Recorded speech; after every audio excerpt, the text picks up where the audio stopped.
Bien, aquí estamos nuevamente con ustedes, amigos televidentes. Estamos aquí en CNE Televisión y tenemos un invitado especial, al diputado panista Francisco Castillo Ramírez. Él es diputado de la actual 61 legislatura aquí en el estado de Tabasco. Francisco Castillo Ramírez, muchas gracias, diputado, por estar aquí con nosotros. Wilber, el agradecimiento es mío.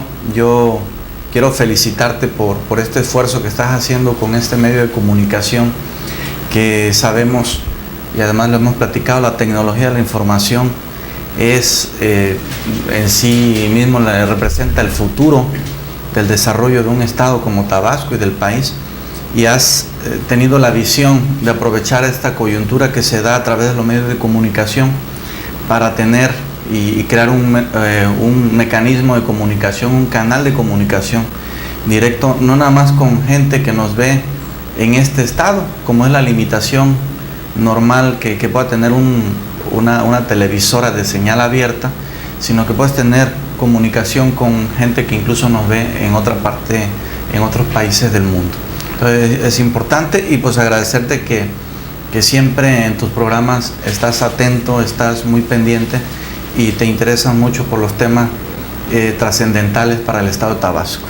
Claro, muchas gracias, Francisco Castillo. Diputado, tú eres un diputado muy sui generis, inclusive, digámoslo, quizás un legislador bastante atípico. No para nosotros es lo ideal, para el ciudadano común y corriente es ideal, porque eres un diputado que realmente estás cumpliendo tu función de legislador. Pero para otros actores políticos quizás no seas tan, pues tus declaraciones y tus posturas que has tenido, tus posturas políticas realmente no caen muy bien. Fíjate que tú has estado poniéndole, digamos, el dedo en la herida de todos estos acontecimientos y todos estos eventos. Y hubo algo que me llamó mucho la atención, diputado Francisco, es que cuando se hacen declaraciones en los medios de que el químico Andrés Granier no estaba siendo citado, ni tenían, por lo que se veía, el Estado y la Procuraduría no tenía la menor intención de llamarlo a declarar, justamente cuando pues la conciencia colectiva, en la población está pendiente, está siempre diario, cotidianamente, de que el químico Andrés Granier, el ex gobernador, prácticamente dejó en quiebra a Tabasco, con finanzas públicas realmente en debacle y un estado con poco margen de operatividad por sus finanzas, que no hay posibilidad de hacer mucho. Sin embargo, tú fuiste el que encabezaste, porque llamaste a la población a que se pronunciara, a demandar al químico Andrés Granier, y lo hiciste, recuerdo, en un parque de aquí de la ciudad de Villahermosa, y acudieron miles y miles de ciudadanos a respaldar este pronunciamiento de llamar y sobre todo de citar, de acusar a el ex gobernador Andrés Granier. Sí, efectivamente, como bien lo comentas, y que además has hecho un excelente resumen, un preámbulo acerca de los trabajos que nosotros hemos hecho. Yo quiero decirte en principio que realmente lo que nosotros hemos estado tratando de hacer, evidentemente, y lo dijimos desde el principio, queremos ser un verdadero representante de la gente, de los sentimientos de la gente, actuar como quisiera la gente que actúe. Conmigo ha llegado mucha gente que me busca para que denuncie cualquier cosa, hasta un asunto con su vecino, porque me dicen, queremos que usted sea nuestro portador, lo hemos visto que cómo ha estado actuando y cómo ha estado denunciando, y queremos que haga la denuncia que nosotros que no nos atrevemos a hacer o que muchas veces nosotros no pudiéramos hacer. Entonces nosotros decimos, queremos ser ojos, queremos ser los oídos, queremos ser la vista de los ciudadanos, y entonces estamos en esa tesitura. Yo quiero decirte que para los ciudadanos es muy difícil que crean en nosotros. Desafortunadamente, la figura de un diputado, la figura de un gobernante. Hay tantos dichos acerca de la función pública, cuando se dice que todos llegan a robar, que todos somos iguales. Yo en principio quisiera decirte que eso no es cierto. O sea, cualquier ciudadano que nos diga si gobernaría igual, a lo mejor alguien de los que nos esté viendo, que algún vecino, que normalmente hemos tenido un vecino que sabemos que es delincuente, que crecieron en condiciones así como de mucha delincuencia. Entonces no es lo mismo, hay sus diferencias, en este caso más allá de los partidos políticos, porque yo sé que también la gente está cansada de escuchar de partidos políticos, que si el PRI, el PRD, el PAN. Más allá de los partidos políticos, nosotros queremos proponer algo que sea de manera personal, pero que ciertamente está basada en los principios del Partido Acción Nacional. Y en ese sentido, nosotros, cuando llegamos como diputados locales, evidentemente yo voy a estar de diputado local 3 años y voy a tener la oportunidad de ayudar y de servir a la gente. Son 3 años que vamos a estar de diputados locales, y por supuesto vamos a ser protagonistas. Para aquellos que nos acusan, nos señalan que asumimos una actitud protagonista, por supuesto que ese es el papel que los ciudadanos quieren. Yo quiero decirte que así como hay muchos funcionarios públicos, a lo mejor del gobierno del Estado, del gobierno federal, sobre todo exfuncionarios de la administración pasada, seguramente el mismo Andrés Granier y muchos exfuncionarios que nosotros hemos denunciado, hemos señalado, pues seguramente no van a estar conformes con lo que nosotros estamos haciendo, porque ellos quisieran que nosotros nos quedáramos de brazos cruzados, como seguramente hay muchos diputados que así lo hacen y acostumbran a hacerlo, a tratar de vivir bien en 3 años y decir, bueno, tengo que aprovechar estos 3 años porque luego no sé qué me toque. Así piensan muchos, pero yo he pensado diferente. Yo he asumido que en estos 3 años tengo que hacer un papel, el máximo esfuerzo posible, para que con mi actividad, con un solo diputado del Partido de Acción Nacional, pueda marcar la diferencia y se pueda decir que estuvimos 3 años y que pasemos a la historia como un diputado que realmente sí ayudó, sí hizo algo, defendió a la gente. Ese es un tema que a mí me preocupa mucho. Hay mucha injusticia en el Estado. Yo mismo soy originario de una zona rural en donde viví diferentes situaciones, una niñez donde con unos abuelos que tenían recursos, digamos, suficientes para ofrecernos una calidad de vida, pero luego llega una crisis económica y también la padecimos, y vimos qué es lo que es que los ciudadanos puedan sentir, sobre todo los padres de familia, que no tengan el sustento para su familia. Eso es difícil, es triste. Y a cambio de eso nos encontramos a unos funcionarios públicos que llegan no con la intención, desafortunadamente, de ayudar, de tener esa visión de decir, vamos a hacer y quiero pasar a la historia como el primer gobernador que realmente sí le cumplió a la gente, que realmente hicimos cosas diferentes, el primer secretario de Estado, el primer diputado que realmente sí promovió una ley que benefició a la gente, que señaló, que acusó, que indagó, que procuró por la gente. Ojalá y tuviéramos así esa gente. Desafortunadamente, los ejemplos, los más ejemplos que tenemos son de la gente que llega, como llegó Andrés Granier precisamente, con su grupo de amigos, que sin tener perfil profesional, sin tener la experiencia incluso administrativa, sin tener la calidad moral, llegaron a un gabinete como un grupo de delincuentes, no a sentarse a ver cómo transformaban al Estado, como fue el eslogan, por cierto, de campaña de Andrés Granier, sino llegaron a ver cómo se robaban la mayor cantidad de dinero posible. Yo quiero decirte que esto es algo que se había dado ya desde hace muchos años, desde generaciones. y que posiblemente no se resuelva con la llegada de un nuevo partido a Tabasco, porque es una cuestión de visión que tenemos como ciudadanos, de estar pensando cómo nos beneficiamos. Hay una ley, pero no usamos esa ley como diputados o como abogados, no la queremos conocer para aplicarla a casos de justicia, sino ahí ves a los abogados, ves a los diputados cómo están analizando y estudiando la ley para ver cuáles son los recovecos que tienen para sacar provecho personal, aun cuando vaya en detrimento de mucha otra gente. Hay de valores morales a valores morales. Hay gente que se atreve a matar por tal de sacar un beneficio personal. Hay gente que no lo hace, nunca mataría por tratar de tener un dinero extra.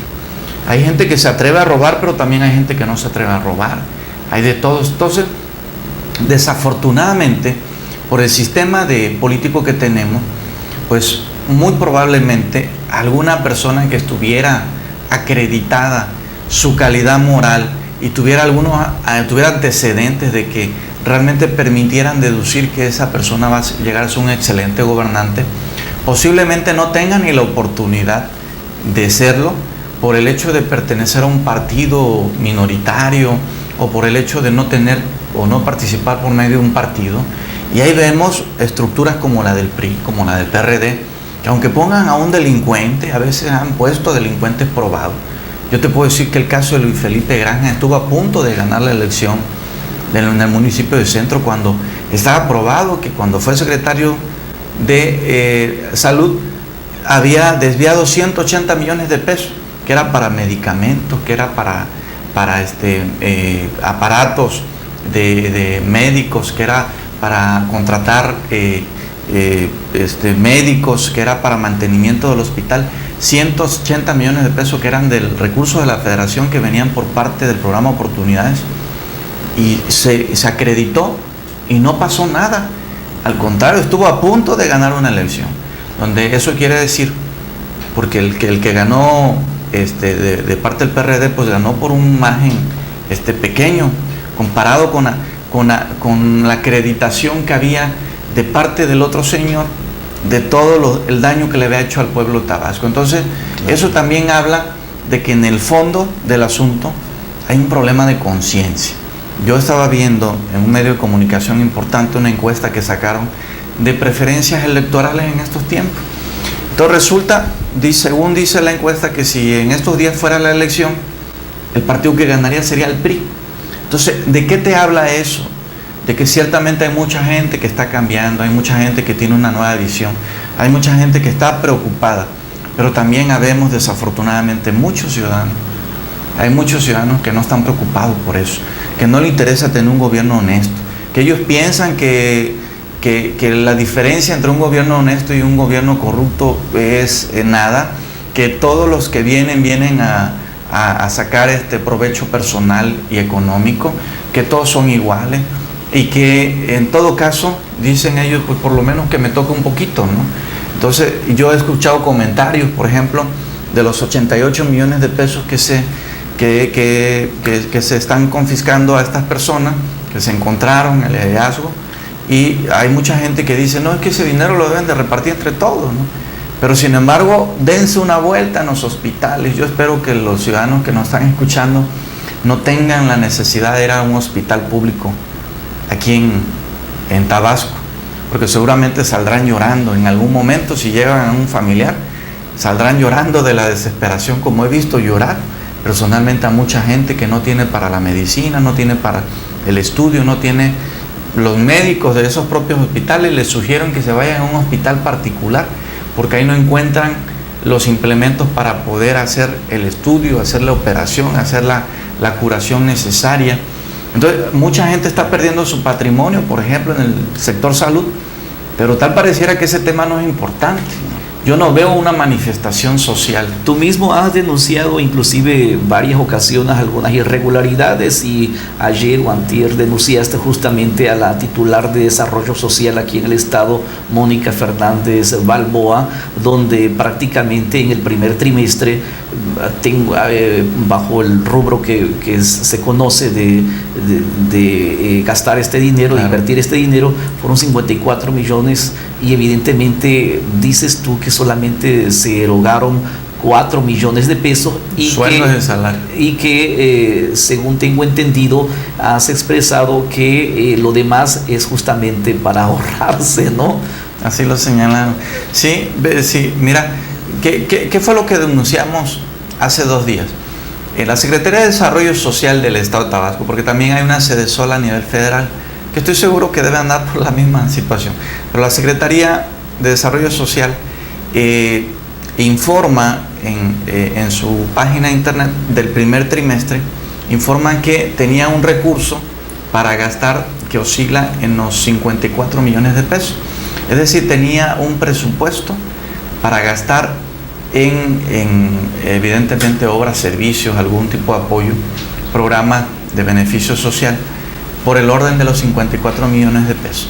Es importante señalar que este gobierno planteó como columna vertebral el desarrollo social, y se supone que siendo un gobierno de izquierda, porque proviene del PRD, ellos han dicho siempre que su preocupación no es por los ricos ni por la clase media, sino su principal preocupación es por la gente más pobre.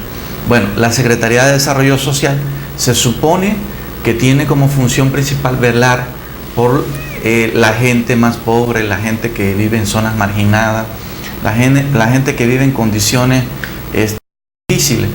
Pues resulta que a 5 meses de gestión de este gobierno y de esa secretaría no se ha hecho una sola acción en beneficio de ninguna persona, de ningún ciudadano, ya sea rico o pobre, no se han destinado. Entonces nos dimos a la tarea de investigar y encontramos que ellos mismos reportan que en el primer trimestre, que tenían un presupuesto de 54 millones de pesos, de esos 54 millones de pesos solamente gastaron 4 millones de pesos, un poco más de 4 millones de pesos. ¿En qué creen?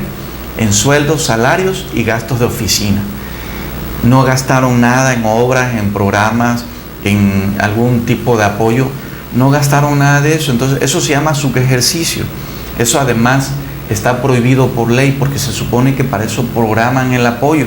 ¿Por qué lo programan? Porque el hambre de la gente, la necesidad de la gente no puede esperar. No sé cuántos años espera esta secretaría que la gente pueda tolerar para que empiecen a llegar a algún tipo de apoyo. ¿Y tú qué crees, diputado Francisco Castillo, para qué se ahorró este dinero, o cuál va a ser el destino? Si lo más inmediato, como tú bien dices, es canalizarlo a una actividad social para solucionar problemas justamente de la gente marginadas.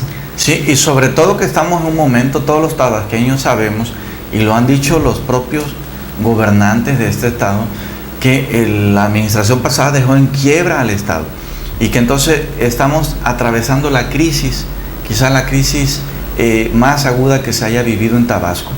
Entonces son momentos evidentemente que si hay algún recurso se tendría que utilizar inmediatamente para promover, para provocar que salgamos de esa crisis, de esa etapa de crisis. Entonces no hay ninguna política pública que te diga que para que soluciones una crisis que está presente tengas que invertir ese dinero dentro de 10 años, 20 años. No, se tiene que empezar desde ahora haciendo obras, servicios, generando empleo, generando que la gente pudiera tener algún medio para que las condiciones igual económicas puedan crecer y se generen círculos virtuosos.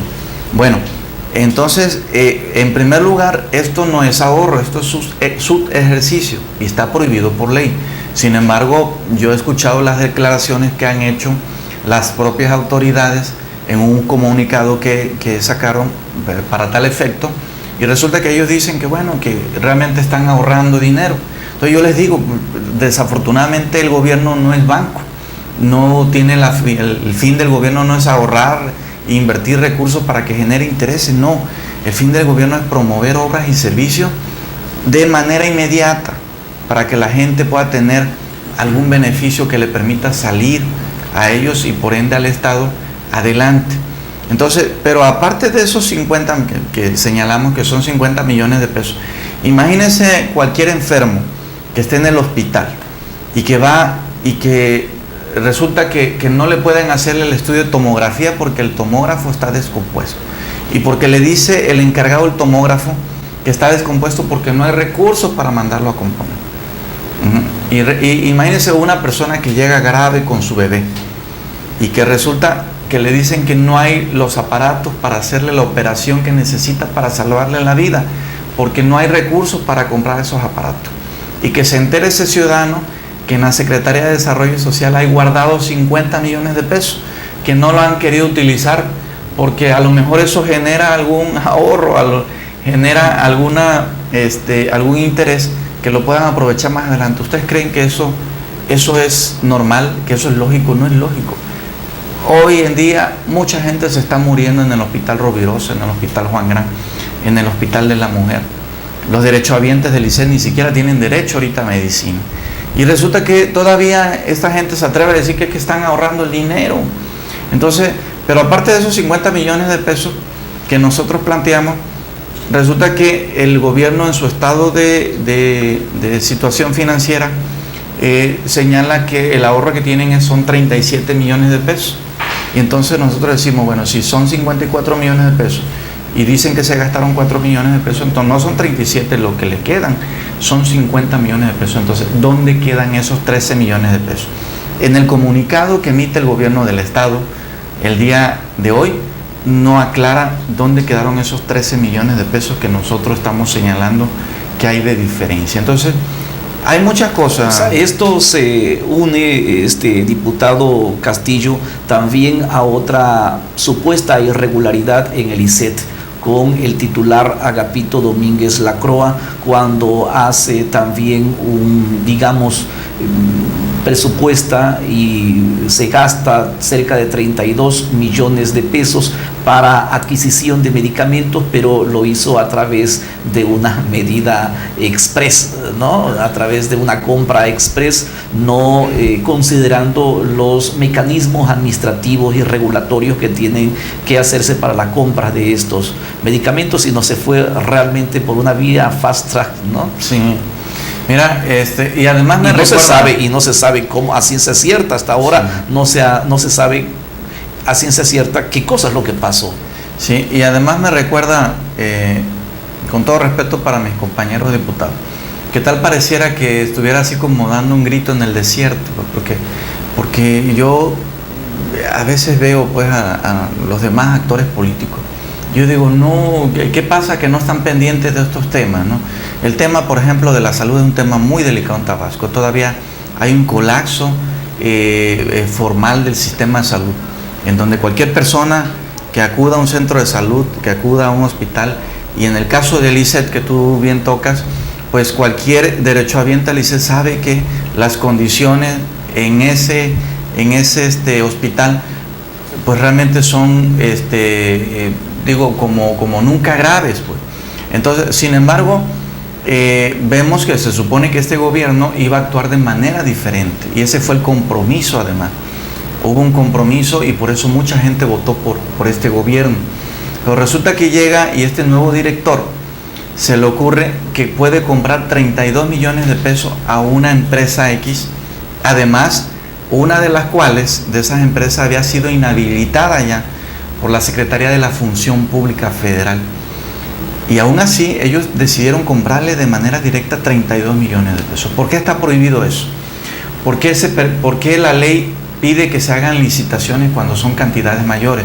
Porque entonces, si me permiten que yo de manera directa pueda comprar cualquier obra o servicio, entonces normalmente, ¿qué ha pasado? Se ponen de acuerdo con algún proveedor y entonces le dice, oye, yo te voy a dar chamba a ti, te voy a dar que me proveas el servicio, pero me vas a dar un dinerito. Se ponen de acuerdo. Entonces, por eso es que el mecanismo para evitar ese tipo de corrupción, entonces se prevé que hayan licitaciones públicas, transparentes, en donde gane no el que ofrezca la mayor cantidad de dinero, sino que gane precisamente la persona que ofrezca las mejores condiciones de venta, que ofrezca los mejores productos, que ofrezca el mejor precio. Entonces, esta persona compra 32 millones de pesos cuando la ley dice que solamente puedes comprar de manera directa hasta el monto de aproximadamente 160,000 pesos. Esta persona compró 32 millones de pesos. Pero resulta que cuando se da a conocer públicamente, pues nosotros vamos e indagamos y preguntamos, o sea, lo que queríamos saber es que nos aclararan Ustedes saben que no hubo ni siquiera realmente un comunicado claro, preciso de lo que pasó. Se nos dijo primero que se iba a investigar el asunto y luego la propia autoridad dijo que ya era un asunto cerrado. Por tal razón nosotros tomamos la decisión de ir a denunciar esto ante el órgano superior de fiscalización, ante la Secretaría de la Contraloría, a quien anuncio que el día de mañana estaremos precisamente en esos dos órganos para que nos den cuenta, porque ya hicimos la llamada por teléfono y resulta que no saben nada del asunto. Entonces sabemos que esta persona, el director del ICET, es una persona que está emparentado, que tiene muy buena relación con la clase gobernante, pero es precisamente lo que decimos nosotros, es el momento histórico para que este gobierno demuestre que las cosas se pueden hacer bien. Entonces, ¿cuál es tu punto de vista, diputado, cuando ves que no hay realmente por parte del gobierno una actitud de llamar a estos funcionarios y hasta cierto punto, por lo menos, removerlo de su cargo para generar una investigación que se haga independiente y libre? Y no ha habido esto en otros casos a nivel federal, han tardado prácticamente 1 o 2 semanas y los funcionarios son removidos, inclusive ya no están por ejemplo, el caso de Treviño, el de Profeco, ¿no? Que por una situación quizás menor fue removido a las 2 semanas.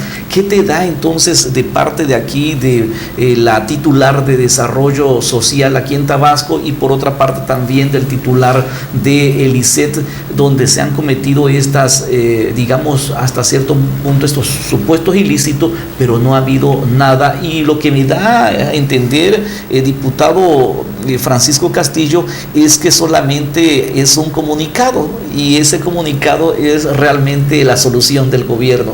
Sí, efectivamente, y aquí lo que estamos viendo, desafortunadamente lo que estamos percibiendo es que no es problema de una persona, sino estamos hablando de una crisis de conciencia, quizás no nada más en el tabasqueño, sino en el mexicano, que nos gusta, como decía, hay una máxima, ¿no?, que dice trabajar menos y ganar más. O sea, quisiéramos cada vez trabajar menos y ganar más, pero cualquier persona pareciera ser, muchas personas, porque hay mucha gente realmente honesta y que saben que la única forma de poder salir adelante es trabajando bien y trabajando con mucho esfuerzo. Pero hay dos grupos que yo he detectado, los grupos de los vivales, que llegan a robar a donde pueden, porque dicen, es que si no, yo no sé, dentro de 3 años no sé dónde voy a estar, en todo aprovecho y me llevo todo. Y hay también otro grupito que aún cuando no se están preparando, aún cuando no están buscando nada, esperan que las cosas les caigan del cielo. Entonces están esperando así como un líder que venga y les prometa, como sí lo hay, por cierto, alguien que dice que solamente hasta que él llegue a ser presidente de la República las cosas van a cambiar, y de antemano te dice, no estudies, no vale la pena estudiar, porque si estudias de todas maneras no vas a encontrar un buen trabajo. Y entonces, bueno, si de todas maneras estudias y llegas a encontrar un trabajo, seguramente ese trabajo va a ser mal pagado, ¿no? Entonces, pero cuando yo llegue, seguramente las cosas van a cambiar. Entonces, desafortunadamente hay mucha gente que le escucha y hoy están de brazos cruzados esperando que llegue ese gran líder que posiblemente ni llegue a gobernar. Entonces hay mucha gente que está pensando que la solución a sus problemas no viene de ellos mismos, si viene de afuera. Pero también hay una clase de personas que cada día está haciendo más conciencia, y ese es el tipo de persona que nos ha ayudado a nosotros a hacer presión, porque quiero decirte que lo poquito, estamos viendo la imagen, por ejemplo, de la investigación del caso Granier Sáenz Pineda. Quiero decirte que en gran medida todo esto se está dando porque ha habido una presión social de muchos ciudadanos que están inconformes, pero que ya no están dispuestos a tolerar, que cada vez han hecho un mayor esfuerzo por participar. Yo quiero decirte, y hablando a lo mejor lo que tuvimos que hablar al principio del tema de Granier, ustedes se acordarán que el tema del trabajo que nosotros hemos realizado no ha sido otra cosa más que buscar justicia. En nombre de los tabasqueños le estamos exigiendo al gobierno que se haga justicia. Y para nosotros justicia significa que se encarcele a Andrés Granier, que se encarcelen a muchos exfuncionarios pero que se devuelva todo ese dinero, mucho dinero. Lo que me preocupa, diputado, es que cómo es posible que tú hayas denunciado realmente cuando no te correspondía a ti hacer esa denuncia, porque a quien de manera, digamos, oficiosa sería al gobierno del Estado y a su dependencia responsable de esto, que es la Procuraduría. Esto me da a entender que hay ¿qué cosa habrá, diputado? No quiero pensar que haya complicidad, tampoco quiero pensar que haya impunidad, pero la impunidad, diputado, es un término y es una conducta que ha campeado no solamente aquí en Tabasco, sino en México, y es un problema que ha generado verdadera desconfianza y también atraso en el desarrollo, en el crecimiento. La impunidad ha generado graves problemas en México, pero también la impunidad en el gobierno, la impunidad en el Estado. Y esto, la denuncia que haces, dejó a mucha gente pensando, diciendo, bueno, ¿y la Procuraduría qué? Bueno, ¿y el Estado y el gobierno qué? Y se han manejado una serie de comentarios y cuestionamientos acerca del gobierno, ¿no? Entonces, eso nos deja mucho que pensar. Sí, hay que señalar que nosotros, ¿por qué denunciamos o por qué decidimos denunciar de manera directa?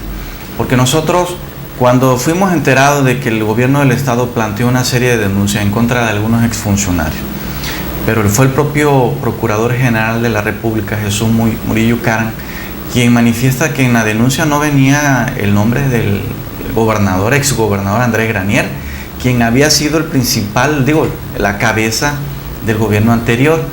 Entonces, nosotros nos extraña, y a cambio de eso, el gobierno del Estado señala que no se le había denunciado porque no habían pruebas en contra de él, porque esta persona no había firmado ningún documento. Entonces nosotros decíamos, ¿será que a lo mejor la culpa la tenga el señor que vende pozole allá en la esquina del Palacio, o la señora que vende tamalitos, ¿no? A lo mejor ellos fueron los que se robaron el dinero. No, nosotros decíamos, evidentemente que el principal responsable era el exgobernador del Estado, Andrés Granier. Si a ti te entregué 250 mil millones de pesos, que fue el presupuesto que manejó el gobierno de Andrés Granier durante los 6 años, pues entonces tú me tienes que responder por esos 250 mil millones de pesos. No me puedes decir, es que se me perdieron 100 mil millones de pesos, pero no hay ninguna prueba de que yo me lo haya robado. No, espérate, yo te entregué 250 mil millones de pesos y tú me tienes que decir qué hiciste con esos 250 mil millones de pesos. Entonces, eso fue lo que nos extrañó a nosotros. Propusimos en la tribuna, en el Congreso del Estado, propusimos a los diputados que hiciéramos un punto de acuerdo para que exigirle al gobernador que denuncie a Andrés Granier también, que incluyeran a la denuncia a Andrés Granier, y como resultado tuvimos la negativa de los diputados del Partido Revolucionario Institucional, evidentemente protegiendo al Andrés Granier, que era de su partido, pero lamentable y extrañamente también no fue aprobado por los compañeros diputados del Partido de la Revolución Democrática. Entonces, realmente cuando sucede eso, pues mucha gente le duele esto, le duele que un partido que haya estado insistentemente pidiendo justicia durante los 6 años de Granier, pidiendo, exigiendo, denunciando, y cuando le toca ser gobierno resulta que no quieren actuar. Entonces, pues realmente no sé si estamos hablando de complicidad o de qué otra cosa, pero fue la realidad, no quisieron actuar. Hasta la fecha no han, díganme ustedes quiénes están realmente atentos a estos temas. Nadie está atento a estos temas. Realmente somos pocos los que hemos estado a riesgo de nosotros, a cuenta y riesgo de nosotros, hemos estado ahí muy presentes en ese asunto. Pero bueno, salimos a las calles y como tú bien lo señalabas hace un momento, a cambio de que no recibimos el apoyo de los diputados para exigirle al gobernador que denunciara a Granier, salimos con los ciudadanos y en diversos módulos. El principal lo pusimos en el Parque Juárez de aquí de Villahermosa, Tabasco. En menos de una semana acudieron más de 11,000 personas a firmar. Taxistas, gente del gobierno, incluso gente que trabajaba en el gobierno, policías, agentes de tránsito. A mí me daba gusto ver cómo alguna gente, los taxistas sobre todo, paraban su automóvil ahí en la calle y firmaban y salían corriendo y se subían a su coche y seguían. Eso para nosotros, porque a nosotros nos motivó y esa gente nos motivó. Diputado, nosotros estamos conscientes que el gobierno no va a hacer nada, meta usted la denuncia directamente. De ahí nace la necesidad, pero además te voy a decir una cosa, cualquier ciudadano, lo dice la ley, cualquier ciudadano que vea que se está cometiendo un ilícito o un delito, tiene la obligación de denunciar. Por eso lo hicimos nosotros. Claro. Sí. Bueno, pues yo creo que fue importante esto y hoy en día prácticamente están ya las denuncias y están citando justamente al exgobernador, citaron al exgobernador, aunque no se presentó, como bien sabemos, y también se citó a su secretario de Finanzas, Sáenz Pineda, que tampoco se presentó. Y bueno, ya están las denuncias. Creo que por una parte por la presión de ciudadanos y por la presión también, como en el caso tuyo, ejercieron para que estas investigaciones realmente se llevaran a cabo y citaran a quienes de alguna manera se citara y se castigara. Bueno, ya vamos a 6 meses, 7 meses, esperemos que sea este año, ¿no? Diputado Francisco Castillo. Diputado Francisco Castillo, se nos ha acabado el tiempo. Hay temas importantes como la agenda legislativa que has sido bastante productivo, porque además de esta primera parte que digamos de tus denuncias que has hecho y que has sido un legislador bastante activo, bastante dinámico, también has sido bastante productivo en materia de propuestas y actividad parlamentaria. Creo que lo vamos a dejar para otra entrevista. CNE te agradece que hayas estado aquí con nosotros y te agradece lógicamente esta entrevista. No, pues muchísimas gracias a ustedes y yo estaré atento. Seguramente estaremos, en cuanto ustedes nos hagan la invitación, estaremos muy atentos. Es para nosotros además una obligación estar informando a la gente de las cosas que estamos haciendo. Muchas gracias.